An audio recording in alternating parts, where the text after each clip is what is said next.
आज संविधानाची चर्चा होत असताना विरोधी पक्ष नेतेपद हे संख्येनुसार द्यावं लागेल असा एक फॉल्स नेरेटिव्ह सत्ताधारी पक्षातर्फे पसरवण्यात येत आहे। 1962-67 विरोधी पक्षामध्ये 15 आमदार होते। कृष्णराव धुळप हे विरोधी पक्ष नेते होते। 1967 ते 1972 शेका पक्षाचे 19 आमदार होते। कृष्णराव धुळप विरोधी पक्ष नेते होते। 1972 ते 77 शेका पक्षाचे 7 आमदार होते। दिनकर बाळू पाटील हे विरोधी पक्ष नेते होते। 77 ते 78 शेका पक्षाचे 13 आमदार होते। अण्णासाहेब गणपतराव देशमुख हे विरोधी पक्ष नेते होते।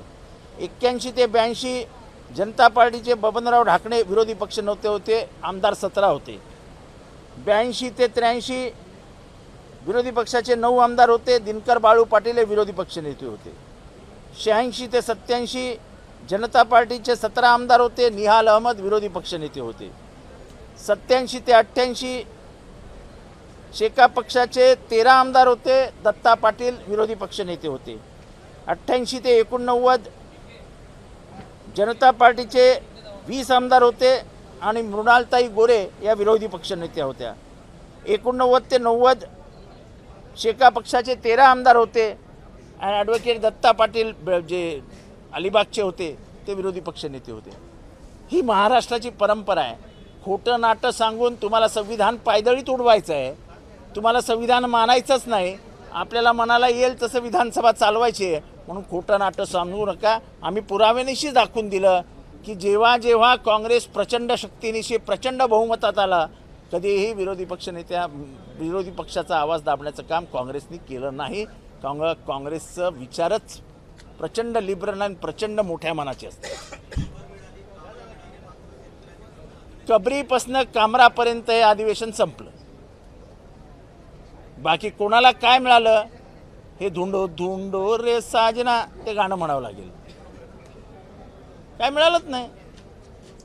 बेरोजगाराबद्दल चर्चा नाही, शेतकऱ्यांबद्दल चर्चा नाही, शेतकऱ्यांच्या कर्जमाफीबद्दल चर्चा नाही, इथे आर्थिक मंदी येते त्याच्याबद्दल चर्चा नाही। चर्चा कशाबद्दल झाली तर चर्चा औरंगजेबाबद्दल झाली, चर्चा हलाल झटका ह्याच्याबद्दल झाली, दिशा बदलली आणि नंतर कमरापर्यंत आले।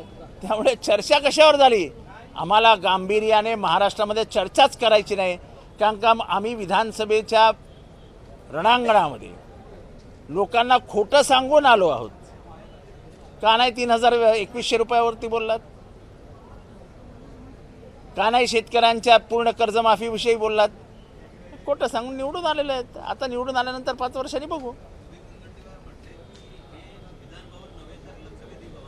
आता लक्षवेधी भवनाबाबत भास्कर जाधव यांनी जो विधानसभेच्या पटलावरती आरोप केला आहे की पैसे देऊन हे सगळं चालू आहे, याच्यापेक्षा गंभीर आरोप महाराष्ट्राच्या इतिहासात झालेलाच नाही आहे। आणि तो आता रेकॉर्डवर आहे। तो रेकॉर्डवरनं काढला असता ते मी बोललो नसतो, पण हा रेकॉर्डवर आहे। आणि सत्ताधारी पक्षाचे आमदार आपापसात भांडतायत की सांगा किती पैसे द्यावे लागतील। मला वाटतं या पवित्र मंदिराचा अपमान आहे। हे मंदिर पवित्र आहे, हे लोकशाहीचं मंदिर आहे। त्या मंदिरात जर लेनदेन होऊन लक्षवेधी लागणार असतील असा आरोप जर सत्ताधाऱ्यांतर्फे करण्यात येत असेल तर न बोललेलं बरं।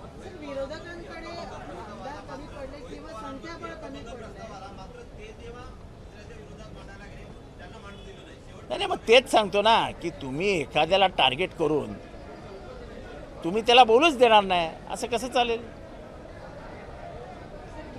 असं आहे की काल सुद्धा आम्ही बोललो नाही, पण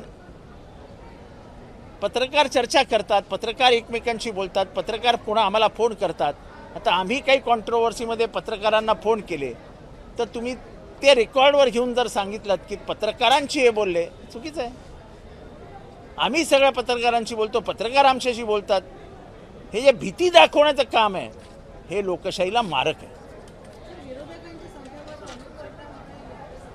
हे बघा असं आहे की एक लक्षात घ्या, 1984 साली BJP फक्त 2 वर होती, आज ती सत्तेत आहे। हीच या लोकशाहीची ताकद आहे. एबीपी माझा, उघडा डोळे बघा नीट.